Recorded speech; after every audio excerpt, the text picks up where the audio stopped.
بسم الله الرحمن الرحيم الحمد لله الذي لا يبلغ مدحته القائلون ولا يحصي نعماءه الآتون ولا يؤدي حقه المجتهدون الذي لا يدركه بعد الهمم ولا يناله غوص الفتن الذي ليس لصفته حد محدود ولا نعت موجود ولا وقت معدود ولا أجل ممدود فترى الخلائق بقدرته ونشر الرياح برحمته واتدى بالصخور ميدان أرضه والصلاة والسلام والتحية والإكرام على سيد أصل ما في الوجود سر الله في كل موجود نقطة الدائرة الوجود صاحب لواء الحمد والمقام المحمود مولانا ومولى الثقلين جد الحسن والحسين أبي القاسم محمد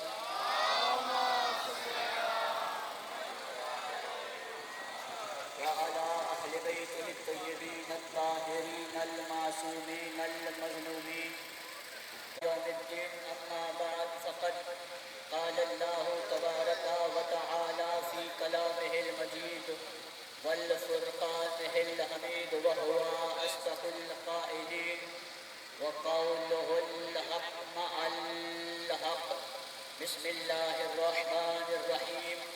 وإذ ابتلى إبراهيم ربه بكلمات فأتمهن قال إني جاعلك للناس إماما. صلوات.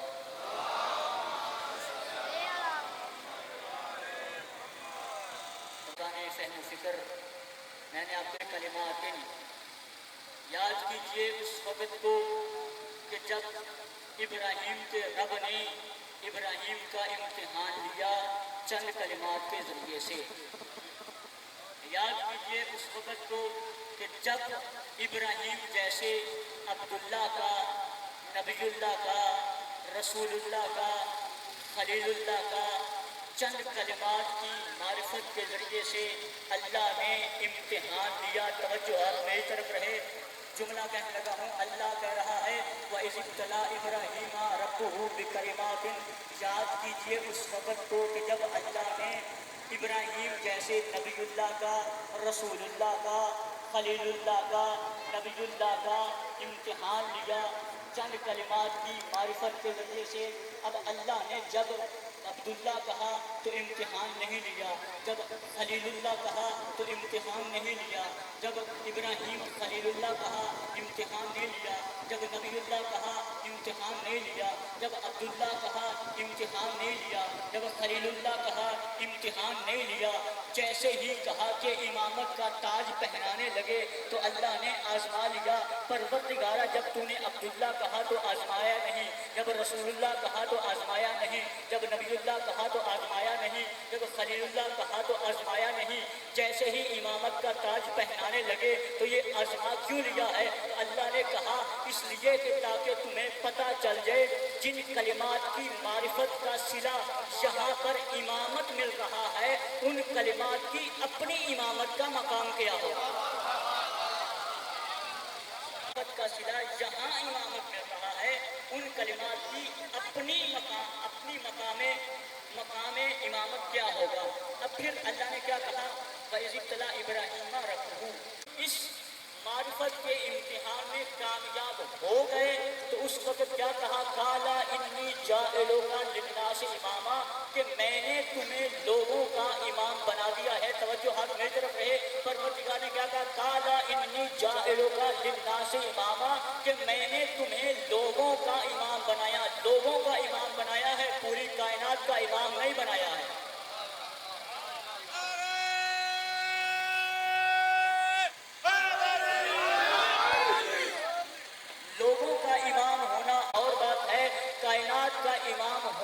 اور بات ہے، ابراہیم ہے لوگوں کا امام، اور جو لوگوں کا امام ہوتا ہے اس کی ولادت کے لیے بابل شہر کے باہر ایک غار کو منتخب کیا جاتا ہے۔ جملہ کہنے لگا ہوں، توجہات میری طرف رہے۔ جو لوگوں کا امام ہوتا ہے اس کی ولادت کے لیے بابل شہر کے باہر ایک غار کا انتخاب کیا جاتا ہے، اور جو امام کائنات ہوتا ہے اس کی ولادت کے لیے اپنے گھر کعبہ کی دیوار کو شگاف کر دیتا ہے۔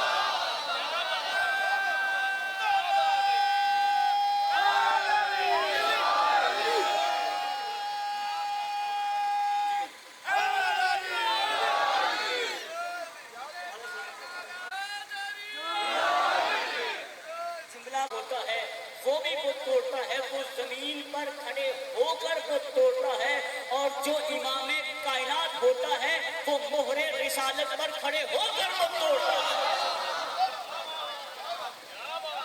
کیا کہا؟ میرا محبوب، اے میرا حبیب، یاد کیجئے اس وقت کو کہ جب ابراہیم کے رب نے ابراہیم کا امتحان لیا۔ اللہ کیا کہہ رہا ہے؟ یاد کیجئے، یاد کیجئے، یعنی جب اللہ خلت امامت سے ابراہیم کو نواز رہا تھا تو میرا رسول دیکھ رہا تھا، دیکھ رہا تھا۔ اب میں نے پہلے عرض کر چکا ہوں کہ جناب ابراہیم کے کچھ امتحان تھے، امتحان پہلے میں پڑھ چکا ہوں۔ پہلا امتحان کیا تھا؟ پہلا امتحان یہ تھا کہ جناب ابراہیم کو اپنی بچے اور بیوی کو جنگل میں چھوڑنا پڑے گا۔ جناب ابراہیم نے چھوڑ دیا، پھر کہا کہ نمرود کے دربار میں جا کر کلمہ حق بلند کرنا ہوگا۔ جناب ابراہیم نے کر دیا۔ پھر کہا کہ اسی بچے کو جب یہ جوان ہو جائے گا تو مجھے اللہ کی راہ میں قربان کرنا پڑے گا۔ جناب ابراہیم نے کر دیا۔ اب گلزار کیا ہے جناب ابراہیم نے آگ کو، یا نارو کونی بردن وسلاما، اے آگ ٹھنڈی ہو جا، فقط ٹھنڈی نہیں وسلاما، اور سلامتی والی ہو جا۔ اب جناب ابراہیم اور میرے رسول کے درمیان فرق کیا ہے؟ مقام کا فرق بتانے لگا ہوں۔ حاکم کا نام ہے مامون الرشید، وقت کا حاکم مامون الرشید ہے، اور اس وقت کے امام کا نام امام رضا ہے۔ آتا ہے اور آ کر دربار میں دعویٰ کرتا ہے مامون کے دربار میں کہ میرے پاس رسول خدا صلی اللہ علیہ وآلہ وسلم کے 7 بال ہیں۔ اب مامون کے دربار میں کہہ رہا ہے کہ میرے پاس رسول خدا کے 7 بال ہیں۔ اب مامون نے کہا کہ اپنے مشیروں سے مشورہ کیا کہ بتائیے کہ یہ جو 7 بال ہیں کیا ہم لیں یا نہ لیں، کیونکہ اگر لے لیے اور ہو سکتا ہے وہ رسول کے بال نہ ہوں تو یہ باہر جا کر کہے گا کہ میں نے مسلمانوں کے خلیفہ کو بے وقوف بنا دیا۔ اب یہاں پر مشورہ کیا اس نے، مشورہ کرنے کے بعد اپنے مشیروں سے ایک مشیر نے کہا کہ یہ بال لے لے، اس لیے کہ جب یہ تو بال اپنے پاس رکھے گا تو لوگوں کو متوجہ کر سکے گا، لوگوں کو ان بالوں کے ذریعے سے اپنے پاس بلا سکے گا۔ اب اس نے بال لے لیے اور لینے کے بعد کہا کہ اب مجھے کیسے معلوم ہو کہ یہ 7 کے 7 بال رسول خدا کے ہیں۔ اس نے اس شخص سے کہا کہ میں پہلے تحقیق کرواؤں گا کہ اگر تو یہ 7 بال رسول خدا کے ہوئے تو میں تمہیں انعام دوں گا، اور اگر یہ رسول خدا کے نہ ہوئے تو میں تمہیں قتل کروا دوں گا۔ اب اس نے تحقیق کرنا شروع کی۔ کیسے تحقیق کی؟ کس سے پوچھا کہ بتائیے کیسے پتہ چلے کہ یہ رسول خدا کے بال ہیں یا کسی اور کے بال ہیں؟ تو کسی نے کہا کہ اس وقت ایک محمد موجود ہے، 8واں محمد امام علی رضا علیہ السلام موجود ہیں، انہیں بلائیے، ان سے پوچھتے ہیں کہ یہ 7 بال ہیں، بتلائیے رسول خدا کے ہیں یا نہیں ہیں۔ اب جناب امام رضا علیہ السلام کو بلایا گیا۔ جب امام علیہ السلام دربار میں آ کر بیٹھ گئے ہیں تو اس مامون نے کہا کہ مولا میرے پاس 7 بال ہیں آپ کے نانا کے، ہمیں معلوم نہیں ہے کہ یہ آپ کے نانا کے ہیں یا نہیں۔ کہا کہ وہ بالوں کو لایا ہے، توجہ دیکھیے گا جیسے ہی بالوں کا تشت لایا گیا، تشت میں رکھے ہوئے ہیں اور رکھ کر امام رضا بادشاہ کے سامنے پیش کیے ہیں، جیسے ہی مولا رضا بادشاہ نے دیکھے ہیں، دیکھنے کے بعد اب انگلی کے اشارے سے 3 بالوں کو الگ کر دیا ہے، 4 کو الگ کر دیا ہے، 3 کو الگ کر دیا ہے، 4 کو الگ کر دیا، کہا یہ 3 میرے نانا کے نہیں ہیں، یہ 4 میرے نانا کے ہیں۔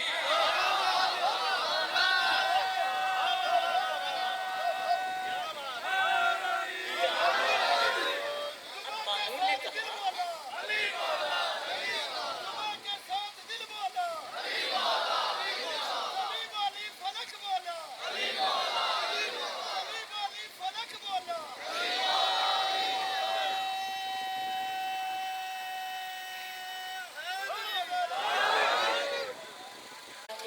اب مامون نے کہا مولا وہ شخص بھی یہی دعویٰ کر رہا تھا یہ 7 بال رسول خدا کے ہیں اور آپ بھی دعویٰ کر رہے ہیں کہ یہ 3 آپ کے نانا کے نہیں ہیں، یہ 4 آپ کے نانا کے ہیں۔ میں نے آپ کو یاد رہے کہ میں نے فرق بتلانا ہے جناب ابراہیم میں اور رسول خدا میں، کتنا فرق ہے جناب ابراہیم میں اور میرے رسول میں۔ اب جیسے ہی اس نے کہا نا کہ یا ابن رسول اللہ، آپ نے بھی یہ دعویٰ کیا ہے کہ یہ 3 آپ کے نانا کے نہیں ہیں، یہ 4 بال آپ کے نانا کے ہیں۔ جیسے ہی آگ کا تشت قریب آیا کہ جیسے ہی آگ میں جانا تھا وہ جل کر راکھ ہو گئے، جل کر راکھ ہو گئے، جل کر راکھ ہو گئے، اور پھر اس کے بعد ان 4 بالوں کو اٹھایا ہے، اٹھانے کے بعد آگ میں پھینکا ہے، آگ میں پھینکنا تھا، اب جل کر راکھ نہیں، ان 4 بالوں نے آگ کو گلزار کر دیا ہے۔ جملہ مکمل ہونے دیجیے گا، ان 4 بالوں نے آگ کو گلزار کر دیا ہے۔ یہی تو فرق ہے جناب ابراہیم میں کہ ابراہیم پورا کا پورا وجود لے کر جب آگ میں جائے تو آگ گلزار ہوتی ہے، میرے نبی کے 4 بال آگ میں جائیں آگ گلزار ہو جاتی ہے۔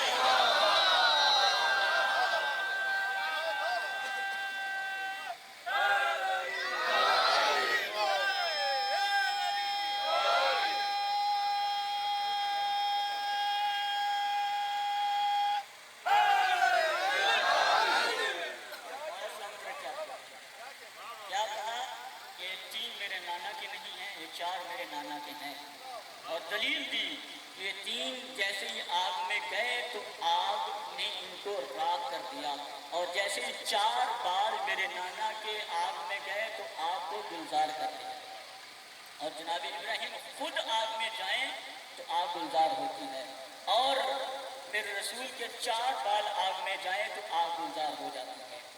یہ کون ہے؟ یہ ہیں لوگوں کے امام، اور یہ ہیں امام۔ اب بتلانے کا ہوں، چلتے ہیں امام مبین کی طرف کہ امام مبین کون ہے۔ بس آخری جملہ کہنے کا ہوں، امام مبین کون ہے؟ مسجد نبوی ہے، اصحاب کرام کا مجمع ہے، کھچا کھچ مسجد نبوی بھری ہوئی ہے، رسول کے اصحاب چہرہ رسول کی تلاوت کر رہے ہیں، یا اتنے میں جناب جبرائیل وحی الہی لے کر نازل ہوتا ہے۔ آیت آئی ہے سورہ یاسین کی، وَكُلَّ شَيْءٍ أَحْصَيْنَاهُ فِي إِمَامٍ مُبِينٍ، کہ ہم نے ہر شے کا احصاء کر دیا ہے، ہر شے کو رکھ دیا ہے امام مبین میں۔ اب جیسے ہی یہ آیت آئی ہے، آیت کا آنا تھا، اصحاب میں سے ایک صحابی رسول کا کھڑا ہوا اور کھڑا ہو کر کہتا ہے یا رسول اللہ ماذا امام مبین، کہا کہ امام مبین کیا ہے؟ یہ تورات ہو؟ کہا یہ تورات ہے۔ رسول خدا نے فرمایا لا، یہ امام مبین سے مراد تورات نہیں ہے۔ پھر کھڑا ہوا اور پھر کہتا ہے ماذا قرآن الکریم، کہا امام مبین قرآن کریم ہے۔ رسول خدا نے فرمایا نہ قرآن ہے، نہ تورات ہے، نہ انجیل ہے، نہ زبور ہے۔ اب اس نے پوچھا یا رسول اللہ کیا آپ امام مبین ہیں؟ رسول خدا نے فرمایا کہ میں بھی امام مبین نہیں ہوں۔ اب اصحاب کے چہرے پریشان ہوئے، سب اصحاب پریشان ہونے لگے کہ دل بھی امام مبین نہیں ہے، زبور بھی امام مبین نہیں ہے، قرآن بھی امام مبین نہیں ہے، رسول خدا خود بھی امام مبین نہیں ہے۔ تو پھر اس آیت سے مراد کیا ہے؟ یہ جو اللہ نے آیت اتار دی ہے وَكُلَّ شَيْءٍ أَحْصَيْنَاهُ فِي إِمَامٍ مُبِينٍ، کہ کہ یہ ہر شے کو ہم نے احسان کر دیا ہے امام مبین میں۔ اس امام مبین سے مراد کیا ہے؟ اب توجہ کیجیے گا، جملہ کہنے لگا ہوں۔ اتنا عرصہ گزرا تھا، تمام اصحاب پریشان تھے، اب سب اصحاب پریشان ہیں اور رسول انتظار میں ہے۔ اصحاب پریشان ہیں، رسول انتظار میں ہے۔ اب میں کہنا چاہتا ہوں کہ وہ آیا کہ جو چھپ کر نبیوں کی مشکل کشائی کیا کرتا تھا، آج وہ نبی رسول خدا کی ظاہر بظاہر مشکل کشائی کے لیے آیا۔ میری مراد علی ابن ابی طالب ہے۔ جیسے ہی علی نے قدم رکھا ہے مسجد نبوی میں اور رسول خدا نے ان اصحاب کی طرف دیکھا جو کہہ رہے تھے رسول خدا سے، یا رسول اللہ امام معمول سے مراد تورات ہے، انجیل ہے، زبور ہے، قرآن ہے، آپ ہیں۔ اس وقت رسول خدا نے فرمایا تھا نہ انجیل ہے، نہ تورات ہے، نہ زبور ہے، نہ قرآن ہے، نہ میں ہوں۔ جیسے ہی علی آئے ہیں، اب رسول خدا نے اپنے اصحاب پر متوجہ ہوئے ہیں اور کیا کہا ہے؟ انظروا ھذا علی بن ابی طالب امام مبین۔ کہا یہ جو علی آ رہے ہیں یہی امام مبین ہے۔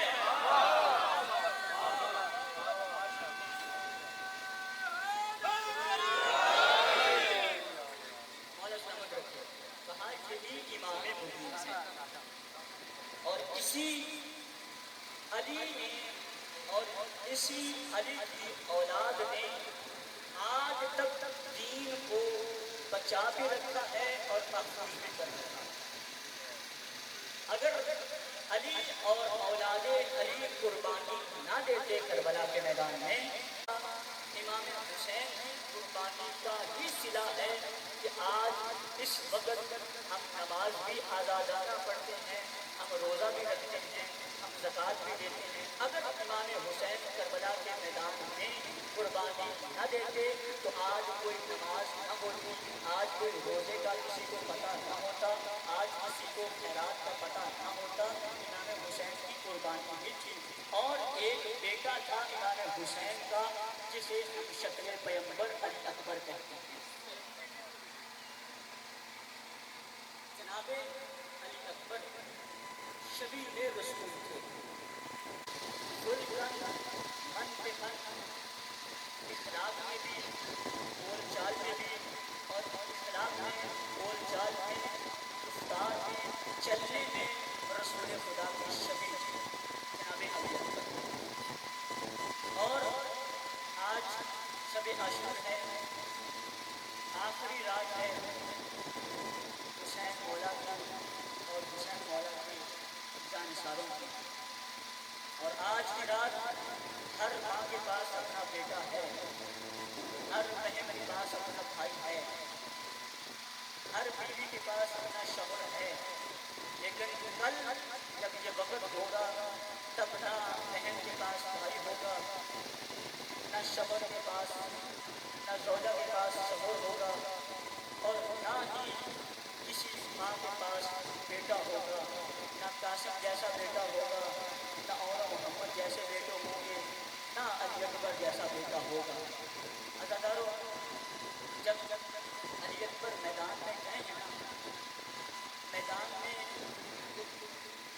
گھوڑے پر سوار ہو کے میدان میں چلے ہیں، اس وقت تاریخ میں مکتب میں لکھا ہے کافی مرتبہ امام حسین نے علی اکبر کو واپس بلوایا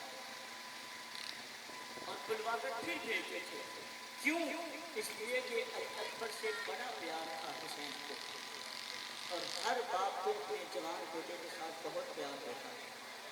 کوئی باپ یہ نہیں چاہتا کہ میرا بیٹا موت کی طرف روانہ ہو جائے، اور یہ کیسا باپ ہے کہ اپنے ہاتھوں سے تیار کر کے موت کی طرف بھیج رہا ہے۔ ہاں ادارو، علی اکبر پہنچے ہیں میدان میں، جنگ کر رہے ہیں، جنگ کرتے کرتے پیاس کی شدت بڑی ہے مولا علی اکبر کے۔ اب میرے مولا علی اکبر پھر واپس آتے ہیں اور آ کر کہتے ہیں بابا مجھے پیاس مار رہی ہے، جب بابا مجھے بہت زیادہ پیاس لگی ہے۔ اس وقت میرے مولا حسین نے کہا بیٹا میرے پاس پانی تو نہیں ہے، اس طرح کر میری زبان میں اپنی زبان میرے منہ میں رکھ دے۔ اب جیسے ہی جناب علی اکبر نے اپنی زبان کو مولا حسین کے منہ میں رکھا ہے، جب جلدی سے واپس پلٹے ہیں، کہا بیٹا کیا ہوا؟ کہا کہ بابا آپ کی کی زبان تو مجھ سے بھی زیادہ خوش ہو چکی ہے۔ اب میرے مولا نے جب یہ سنا اس کے بعد پھر میرے مولا نے روانہ کیا ہے، روانہ جیسے ہی کیا ہے اب علی اکبر جنگ کر رہے ہیں، جنگ کرتے کرتے ایک ظالم نے ایسا وار کیا ہے کہ میرے مولا زین ذوالجناح پر سنبھل نہیں سکے ہیں، زمین ذوالجناح سے زمین پر آئے ہیں، زمین پر آنا تھا، السلام علیکہ یا ابتا، کہا بابا میرا آخری سلام ہو۔ اب دیکھیے ذرا اس باپ کی کیفیت کیا ہے، جب کہا نا السلام علیکہ یا ابتا، اے بابا میرا آخری سلام ہو، اس وقت حسین مولا کی کیا کیفیت ہے۔ حسین مولا کبھی دائیں جاتے ہیں، کبھی بائیں جاتے ہیں، پھر اٹھتے ہیں، پھر گرتے ہیں، پھر اٹھتے ہیں، پھر گرتے ہیں، کئی مرتبہ اٹھتے ہیں، کئی مرتبہ گر جاتے ہیں۔ کہا کیوں گرتے ہیں؟ کہا جیسے ہی علی اکبر کی شہادت کی خبر آئی ہے نا، کہ جیسے ہی زین ذوالجناح سے علی اکبر زمین پر آیا ہے میری بینائی ختم ہو گئی ہے۔